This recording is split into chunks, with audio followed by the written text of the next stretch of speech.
Hello friends, ಪೂರ್ತಿಯಾಗಿ pigmentation ಹೊಡೆದು tan ಆಗಿರುವಂತಹ ನಮ್ಮ ಲಿಪ್ಸಲ್ಲಿರುವಂಥ ಟ್ಯಾನ್ ಎಲ್ಲ ನಾವು ನ್ಯಾಚುರಲ್ ಆಗಿ ಮನೇಲಿ ಹೇಗೆ ರಿಮೂವ್ ಮಾಡಿಬಿಟ್ಟು ಒಂದು ಪಿಂಕ್ ಲಿಪ್ಸ್ನ ಹೇಗೆ ಪಡಿಬೋದು ಅಂತ ನೋಡೋಣ. ಸೊ ಅದಕ್ಕಾಗಿ ಇಲ್ಲಿ ಫಸ್ಟ್ ಸ್ಟೆಪ್ ಅಂದ್ಬಿಟ್ಟು ಸ್ಕ್ರಬ್ ಮಾಡ್ತಾ ಇದ್ದೀನಿ. ಸ್ಕ್ರಬ್ಗೆ ನಾನಿಲ್ಲಿ ಶುಗರ್ನ ಯೂಸ್ ಮಾಡ್ತೀನಿ. Sugar is an effective natural exfoliant ಅಂತಲೇ ಹೇಳ್ಬೋದು. ಸೊ ಇದು ಬಂದು ನಮ್ಮ ಲಿಪ್ಸ್ನ ಸ್ಮೂತನ್ಸ್ ಮಾಡುತ್ತೆ. ನೆಕ್ಸ್ಟ್ ಡ್ರೈಡ್ ಕ್ರ್ಯಾಕ್ಡ್ ಲಿಪ್ಸ್ನೆಲ್ಲ ಇದ್ದರೆ ಪ್ರಿವೆಂಟ್ ಮಾಡಲಿಕ್ಕೆ ನಮಗೆ ಹೆಲ್ಪ್ ಮಾಡುತ್ತೆ. ನೆಕ್ಸ್ಟ್ ಇಲ್ಲಿ ಕೋಕೋನಟ್ ಆಯಿಲ್ ಯೂಸ್ ಮಾಡ್ತೀನಿ. ಕೋಕೋನಟ್ ಆಯಿಲ್ ಬಂದ್ಬಿಟ್ಟು ಹೀಲ್ ಡ್ರೈ ಮತ್ತು ಚಾಪರ್ಡ್ ಲಿಪ್ಸಲ್ಲಿ ಇದ್ದರೆ ಅದನ್ನೆಲ್ಲ ಮಾಯ್ಶ್ಚರ್ ಆಗಿರಲಿಕ್ಕೆ ನಮಗೆ ತುಂಬ ಹೆಲ್ಪ್ ಮಾಡುತ್ತೆ.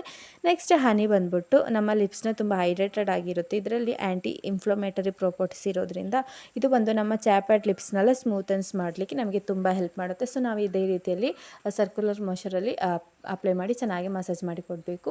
ಸೊ ಹೀಗೆ ಮಾಡೋದ್ರಿಂದ ನಮ್ಮ ಲಿಪ್ಸಲ್ಲಿರುವಂತಹ ಟ್ಯಾನಲ್ಲಿ ರಿಮೂವ್ ಆಗಿ ನಮಗೆ ನ್ಯಾಚುರಲ್ ಆಗಿರುವಂತಹ ಒಂದು ಪಿಂಕ್ ಲಿಪ್ ನಮಗೆ ಸಿಗಲಿಕ್ಕೆ ತುಂಬ ಹೆಲ್ಪ್ ಮಾಡುತ್ತೆ. ನೆಕ್ಸ್ಟ್ ಅದಾದಮೇಲೆ ಚೆನ್ನಾಗಿ ನಾವು ಲಿಪ್ಸ್ನ ವಾಶ್ ಮಾಡಿಕೊಟ್ಟು ಟರ್ಮರಿಕ್ ಮತ್ತು ಕೋಕೋನಟ್ ಆಯಿಲ್ನ ಯೂಸ್ ಮಾಡಿಬಿಟ್ಟು ಒಂದು ಪ್ಯಾಕ್ ಮಾಡ್ತಾ ಇದ್ದೀನಿ. ಸೊ ಅದು ಮಾಡಿಬಿಟ್ಟು ಅಪ್ಲೈ ಮಾಡಿಕೊಡಬೇಕು. ಸೊ ಟರ್ಮರಿಕ್ ಜೊತೆಗೆ ನೀವು ಕೋಕೋನಟ್ ಆಯಿಲ್ ಬದಲಿಗೆ ಹಾಲು ಅಥವಾ ಮೊಸರನ್ನ ಕೂಡ ಯೂಸ್ ಮಾಡ್ಕೊಳ್ಬೋದು. ಅದು ತುಂಬ ಒಂದು ಒಳ್ಳೆಯ ನಮಗೆ ಎಫೆಕ್ಟ್ ಸಿಗುತ್ತೆ. ನೆಕ್ಸ್ಟ್ ಚೆನ್ನಾಗಿ ನಾವು ಅದಾದಮೇಲೆ ಅಪ್ಲೈ ಮಾಡಿ ನಮ್ಮ ಲಿಪ್ಪಲ್ಲಿ ಈ ಒಂದು ಪ್ಯಾಕ್ನ ಅಪ್ಲೈ ಮಾಡಿಕೊಟ್ಟು ಒಂದು 5 ಮಿನಿಟ್ಸ್ ನಾವು ಹಾಗೆ ಬಿಟ್ಟು ಡ್ರೈ ಆದಮೇಲೆ ನಾವು ವಾಶ್ ಮಾಡಿ ಕೊಡಬೇಕು. ವಾಶ್ ಮಾಡಿದ್ಮೇಲೆ ನೀವು ಒಂದು ಲಿಪ್ ಬಾಮ್ನ ಯೂಸ್ ಮಾಡ್ಕೊಳ್ಬೋದು. ಸೊ ಈ ವಿಡಿಯೋ ಎಲ್ಲರಿಗೂ ಯೂಸ್ ಆಗಿದ್ರೆ ದಯವಿಟ್ಟು ಚಾನಲ್ನ ಸಬ್ಸ್ಕ್ರೈಬ್ ಮಾಡಿ ಸಪೋರ್ಟ್ ಮಾಡಿ. Thank you.